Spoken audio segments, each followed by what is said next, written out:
अस्सलामुअलैकुम, welcome back. Ali computer teacher हाज़िर है एमएक्स एक्सेल के एक न्यू टॉपिक के साथ। आज का हमारा टॉपिक है अलाइनमेंट्स।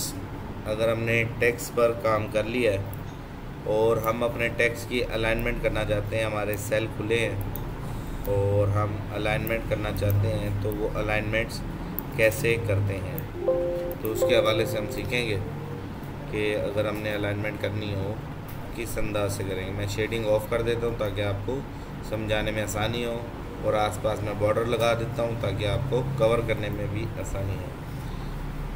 तो ये मैंने बॉर्डर भी लगा दिया और शीट पे काम कर लिया। अब बारी है टेक्स्ट की अलाइनमेंट की। तो अपने मतलूबा टेक्स्ट को सिलेक्ट करने के बाद ये मैंने टेक्स्ट को सिलेक्ट कर लिया। अब ये 3 अलाइनमेंट्स एमएस वर्ड की हैं। लेफ़्ट अलाइनमेंट लेफ़्ट साइड पे कर देना सारा टेक्स्ट, सेंटर अलाइनमेंट सेंटर में कर देना, और राइट अलाइनमेंट राइट पे कर देना। इसकी 3 कमांड्स भी वही हैं। Control L left align MS Excel में अलाइनमेंट्स काम नहीं करती, ठीक है। तो इसको आपको इसी बटन के ज़रिए ही काम करना पड़ेगा। तो लेफ़्ट अलाइनमेंट, सेंटर अलाइनमेंट और राइट अलाइनमेंट, ठीक है। उसके बाद अब एक्सेल में मज़ीद 3 अलाइनमेंट्स का भी इजाफा है, ठीक है। वो अलाइनमेंट्स क्या हैं कि अगर आपने अपने टेक्स्ट के बॉक्स की अलाइनमेंट, मतलब कि ये जो मैंने अगर सिलेक्ट किया है रोज़ के इस बॉक्स की अलाइनमेंट, ये मैं टेक्स्ट को सिलेक्ट कर लेता हूँ। ये बॉक्स की अलाइनमेंट, जैसे जनवरी इस कॉर्नर पे चिपका हुआ है, इसकी सेटिंग कैसे करते हैं। ये बॉटम अलाइनमेंट, ये सेंटर अलाइनमेंट और ये टॉप अलाइनमेंट, यानी कि हर नाम अपने सेल के अंदर उसकी अलाइनमेंट है। एक्सेल की ये 3 अलाइनमेंट्स हैं और ये बेसिक एमएस वर्ड वाली अलाइनमेंट है। तो अब एक्सेल में ज़्यादातर जो अलाइनमेंट यूज़ होती है वो सेंटर टू सेंटर अलाइनमेंट होती है, या सेंटर टू टॉप, या सेंटर टू बॉटम, या सेंटर टू लेफ़्ट भी हो सकती है, सेंटर टू सेंटर भी हो सकती है, सेंटर टू राइट भी हो सकती है। ये आपके काम की नौइयत पर डिपेंड करता है। जैसा कि लास्ट टाइम हमने एक असाइनमेंट बनाई थी एमएस वर्ड पर, ठीक है। इसमें सेंटर टू सेंटर है, इसमें सेंटर जो रिज़ल्ट में सब्जेक्ट है वो सेंटर टू लेफ़्ट है।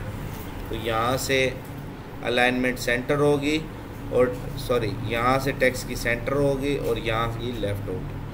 तो इस तरह ये कुछ अलाइनमेंट्स होती हैं जिन्हें सेंटर टू सेंटर करते हैं, या centre to right, left, bottom, जो भी आप करना चाहें, ये 6 अलाइनमेंट्स यूज़ करते हैं। नेक्स्ट टॉपिक है ओरिएंटेशन कहते हैं एंगल सेलेक्ट करना। अगर आपने एंगल सेलेक्ट करना हो तो इस ऑप्शन में जाएं।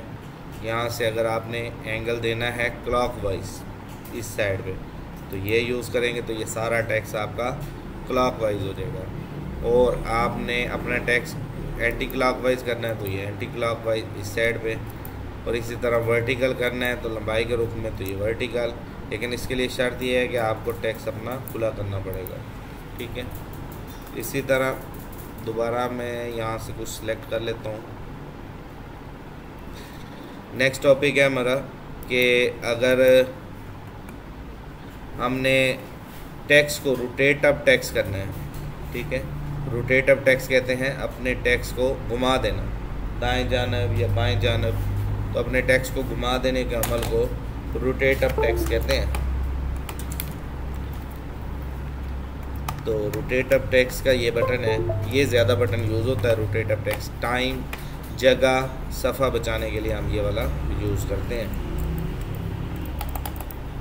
तो मैं इधर से पहले इसको ऑफ कर देता हूँ।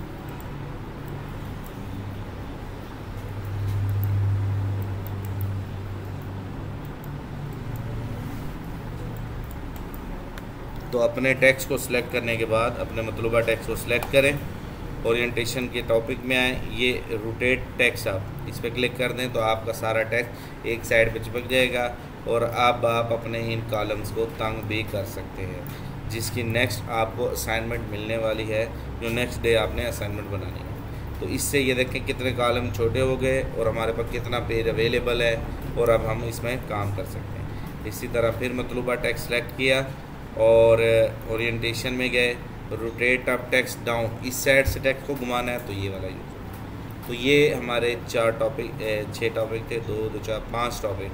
एंगल देना तो एंगल के लिए यूज़ होता है, रोटेट एंगल इस साइड का देना तो ये वर्टिकल, रोटेट अप टेक्स्ट और रोटेट अप डाउन टेक्स्ट। तो ये तमाम चीज़ें ओरिएंटेशंस कहलाती हैं। तो सबका टॉपिक हमारा अलाइनमेंट्स और ओरिएंटेशन। इसी के साथ अच्छा एक टॉपिक और रह गया, इसको भी हम साथ ही डिफ़ाइन कर लें। नेक्स्ट टॉपिक है कि अगर मैं इसको वापस खुला कर देता हूँ। अगर हमने अलाइनमेंट कर दिया है लेफ़्ट टू सेंटर, अब हम चाहते हैं ये जनवरी, ये जो पहली लाइन है थोड़ी सी आगे हो जाए, फुल सेंटर अलाइनमेंट नहीं करना चाह रहे, थोड़ी सी आगे करना चाह रहे हैं, तो इस बटन इंडेंट बटन से आप ऐसे करेंगे तो ये आगे, ये आगे, ये आगे, ये आगे। बैक करनी है तो ये पीछे, ये आगे करनी है तो ये आगे।